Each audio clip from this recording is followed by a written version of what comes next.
Welcome to this week's edition of the Art Cunningham Show. It's good to see you. And it's good that you are going to spend some of your time with us, and we'll make sure that you don't regret it. We've had some heat, and of course, I guess some of us have had some cool also. But most of all, you have the Art Cunningham Show, and we're going to be talking politics on a national level. Stay where you are. We'll be right back with my guest in a moment. Straight ahead.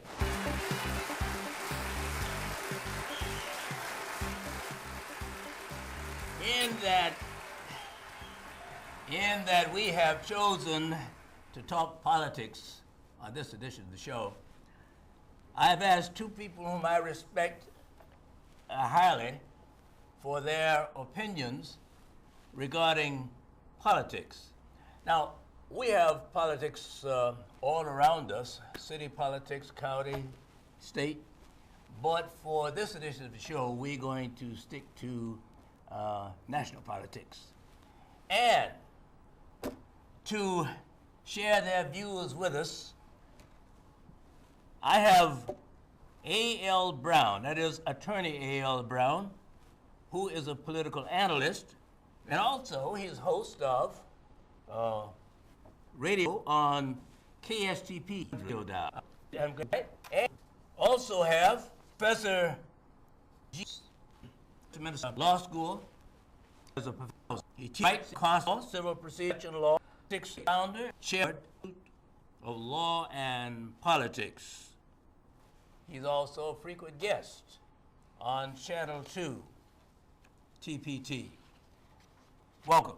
Thank you. It's great to be here. I'm glad you're here. I have a number of things that I want us to talk about, and I'm not sure that we'll get to all of them, but let's give it a shot. G, let me begin with you. In the 80s, there was when Reverend Jesse Jackson was running for president, there was a lot of talk about he didn't do well because we weren't ready for a black president. My question to you is, are we ready now? And if we are not ready, then why aren't we ready? Well, we're going to find out if we're ready or not, Yeah. because the election is coming in November, and there's no doubt that Barack Obama is going to be on the Democratic ticket. Yeah. So sooner or later, we're going to know whether we're ready or not. There are things, a lot of things have changed since Jesse Jackson ran in the 80s. Clearly, white attitudes towards race have changed. You've seen a lot less racially polarized voting than you used to see.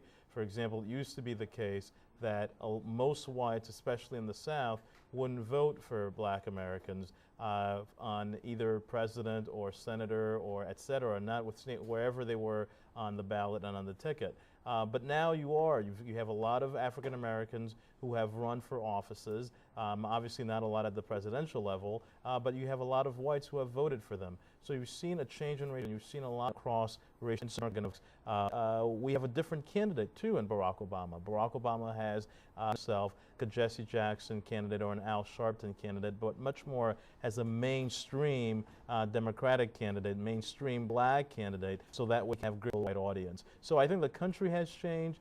We have a different type of candidate, and so race is going to be a factor, but it's not going to be the overwhelming factor it used to be. Certainly not the factor that it was in 80 and 84. Is he black enough? I think it's a great question. I don't think it's a fair question, but I think it's an important question. There are black intellectuals. For the most part, most black people, I mean, I don't know if you saw this poll that was taken, I think it was by MSNBC, if my recollection served me right, where they did a nationwide poll. They surveyed, though, in that poll 130 African Americans. 129 out of 130 said that they were supporting Barack Obama.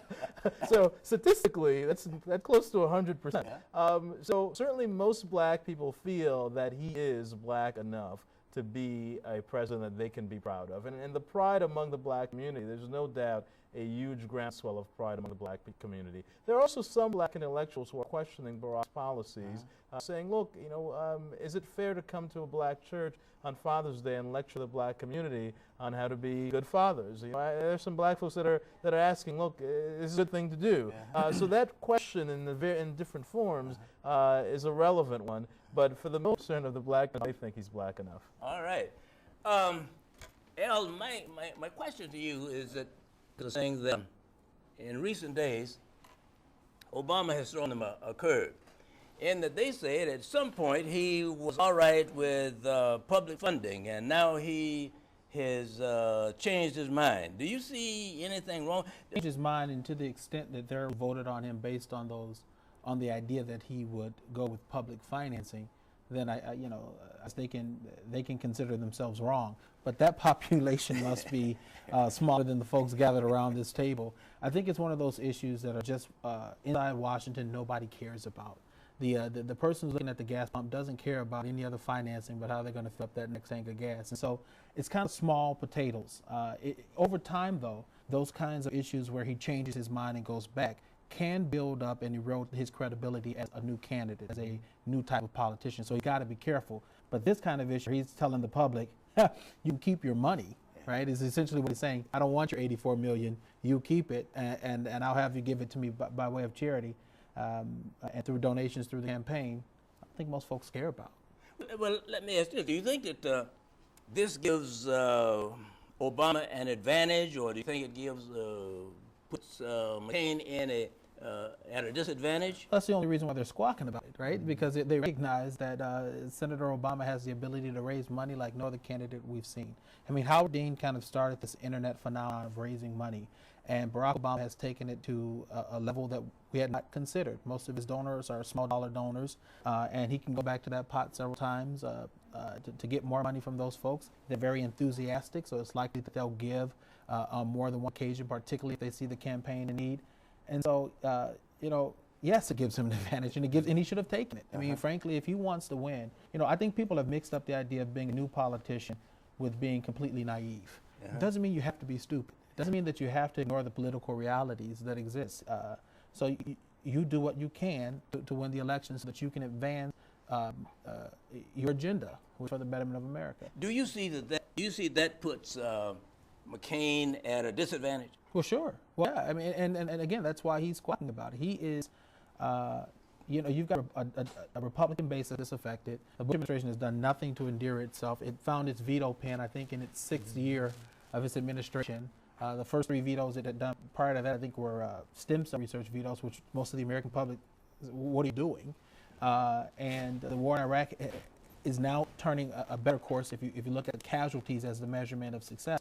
But sure, yeah, it is a huge disadvantage for him. He can't raise that kind of money. Just one point there, Al, that's worth thinking about, which is that in the primaries, you obviously saw Barack Obama raising tons of money. Now, in the last 2 or 3 months, his fundraising prowess has slowed a little bit. It's not clear why that is. It's not clear is that people primary and they will give back once the campaign heats up, the general election campaign heats up.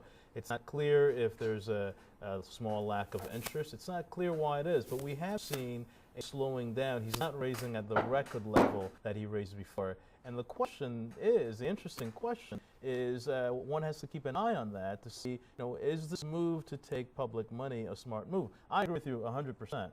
Given what he's done, it is a smart move. But it's a little bit surprising that he raised I think $29.1 million in the last month, and McCain raised $20 or so million to what Obama raised. Yeah. So the question is, are we going to see back to the levels that we saw during the primaries and surpassing those levels, or have we seen a phenomenon that has become an epiphenomenon? Well, now the other thing that has come up, you noticed today or yesterday, he's asking some of his donors to help repay her bill. How you think that's going to fit into all that's going on? I don't think there's anything unusual about that. Most of the candidates in these elections tend to help out the vanquished. But how is that going to help what we just his phrasing? Well, taking Guy's point, I think that's a fair point. But part of the reason why he was raising so much money in the primaries, you could argue, is that there was an actual contest. I mean, he's had Right. 15 points in some polls, and we just haven't really engaged on. No, I agree with you. That's right. It's No. way too early to tell. It is a little bit, it's something that's worth keeping an eye Sure, on. certainly. But you're 100% right. It's way too early to tell because we don't have a contest. And once people begin for this, and once the campaign is back in full swing, it doesn't feel as if the campaign is back in full swing. But once the campaign is back in full swing and you have a joint Yes. contest after the convention, for example, conventions, it'll be interesting to see what